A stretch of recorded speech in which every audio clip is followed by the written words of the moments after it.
Om Sri Sai Ram. Dhyana Vahini Chapter-04. Promote the welfare of all beings.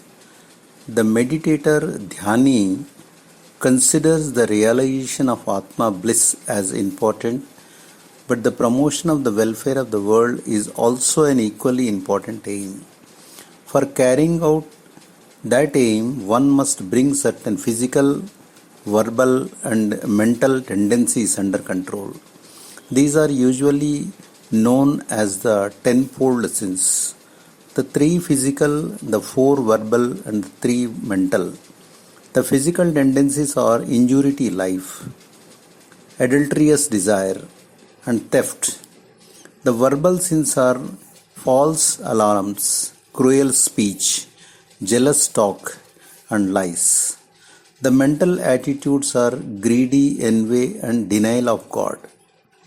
Achieve the tenfold sins. The person intent on following the path of meditation must take every care that these 10 enemies do not even approach. They have to be achieved completely. The person needs tendencies that will help progress and not those that drag back. One must speak and act only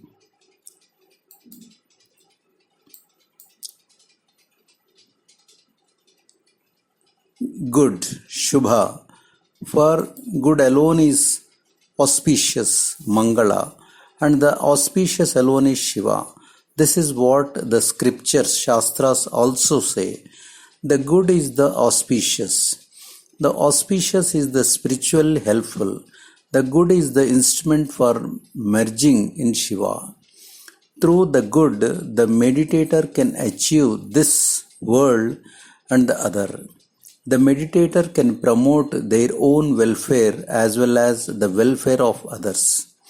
Welfare is the fruit of others. Ill fare is the fruit of ignorance.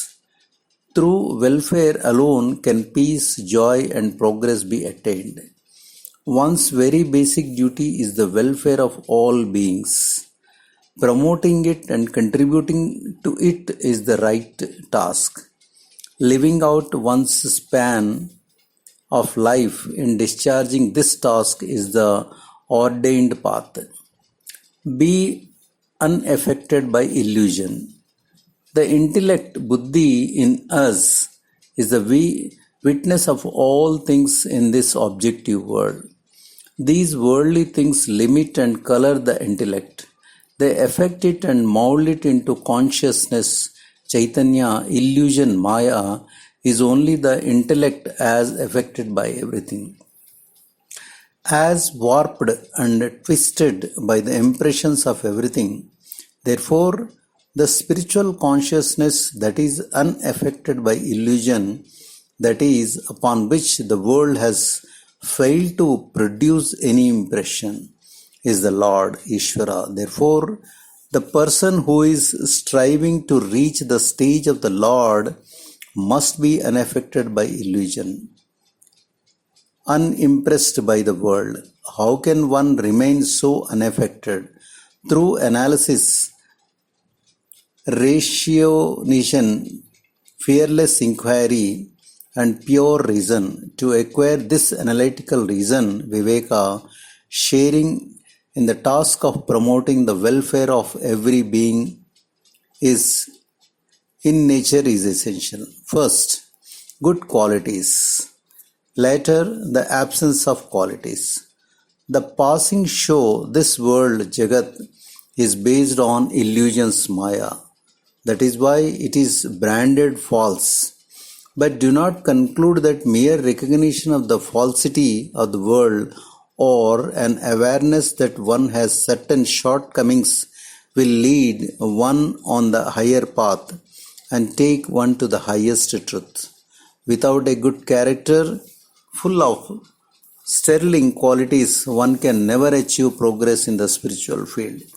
Progress depends on the worth and quality of the individual, just as the harvest depends on the fertility of the field.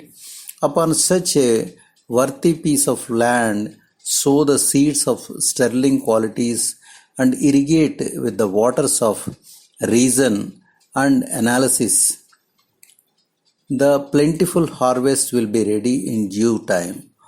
On lands where the seedlings of good qualities are not planted and tended, unless weeds multiply, useless weeds multiply, and where orderly gardens could have been formed, thorny bushes create a jungle of impenetrable confusion.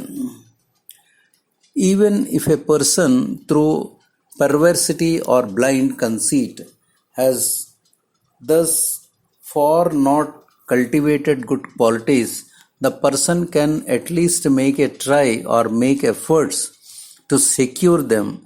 If this is not done, the excellence of life cannot be tasted and life is a waste. Its worth is nil.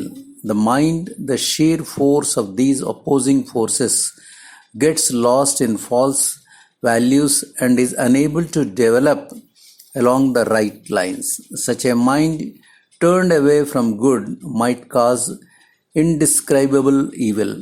All progress won by the spiritual aspirant might be destroyed by such a mind in an unguarded moment, like a spark falling on a keg of gunpowder because of a moment's negligence. Some try to be devoid of qualities, but they achieve only living death. Their pale faces reveal only lack of gist and interest. This is the result of unreasoned haste in spiritual discipline. Though becoming qualityless is ultimately needed, there should be no hurry to reach the goal. Even though a person may have the ardor, it is very often leads to dilemmas which many solve by means of suicide. First, one must accumulate wealth of character. Many stalwart aspirants have lost their way and not regained it in spite of years of effort because they evinced no interest in earning this qualification. Others have slipped into the morass through which they were wading. You can see that the path of achieving the absence of qualities is striven with dangers. One cannot exist without activity, so one must of necessity act through good qualities. One must put down all desires and become free.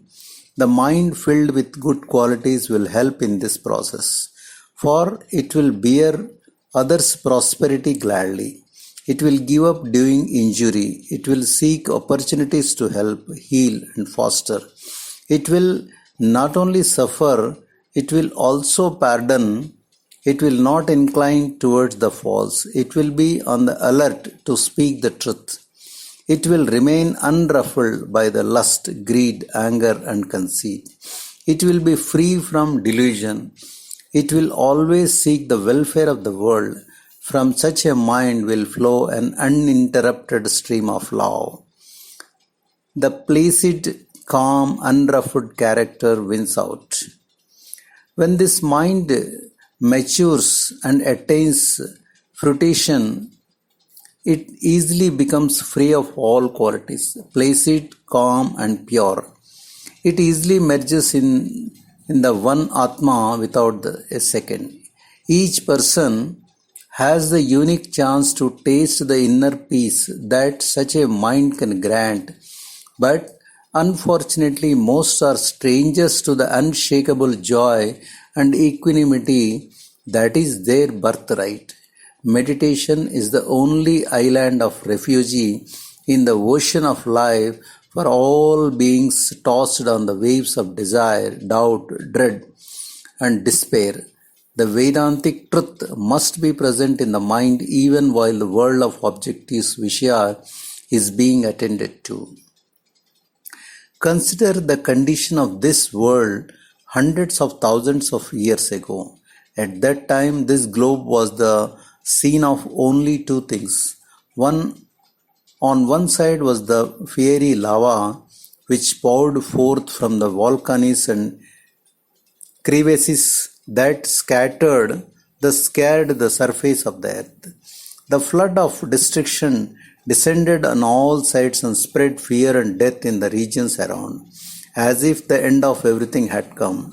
On another side, the scarcely noticeable molecules of living matter, the microscopic MOBA, floated on the waters or clung to the crevices among the rocks, keeping the spark of life safe and well protected.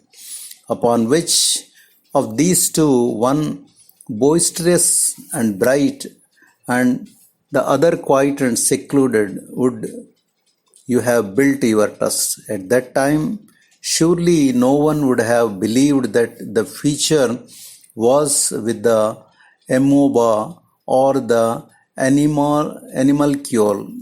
Who could have foreseen that these minute specks of life could hold out against the gigantic onslaught of molten lava and earth shaking upheaval?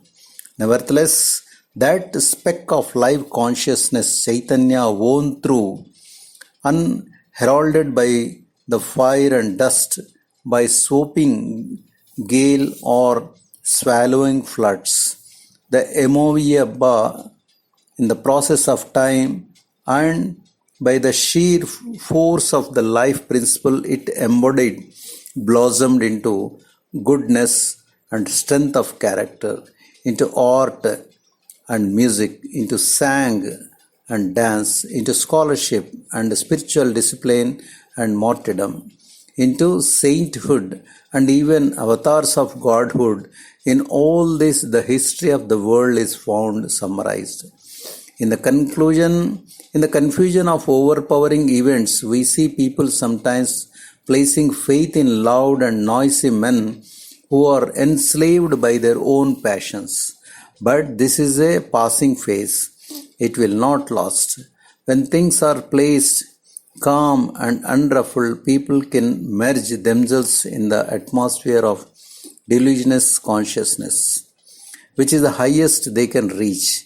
The peace, Shanti, they taste there is subtler than the subtlest. They must ascend to it through effort, guided by reason, through meditation. When the enjoyment is full and complete, it is no other than the divine status. The coveted goal of life, people do not generally strive for it because they know nothing of its supreme attraction.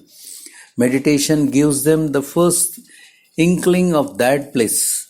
Meditation is the basis of spiritual experience. Therefore, everyone must now strengthen the mind and make it aware of the happy moments of bliss. Otherwise, there is a likelihood of the mind discarding all effort to reach what is now dismissed as empty and useless. But once the mind is convinced that the moment of attunement with divine consciousness, Chaitanya, is a moment of complete power, suffused with the divine power, Shakti, then the effort will not be slackened. The spiritual aspirant can reach the Atmic realization without further interruption. With this as the ideal, carry on meditation and mental repetition of the divine name from now on. The step immediately after meditation, Dhyana, is total absorption, Samadhi. Meditation is the seventh of the eightfold yoga. Do not give up this royal road that leads you on to that sacred goal. Meditation is the very basis of all spiritual practice, sadhana. Jai Sai Ram.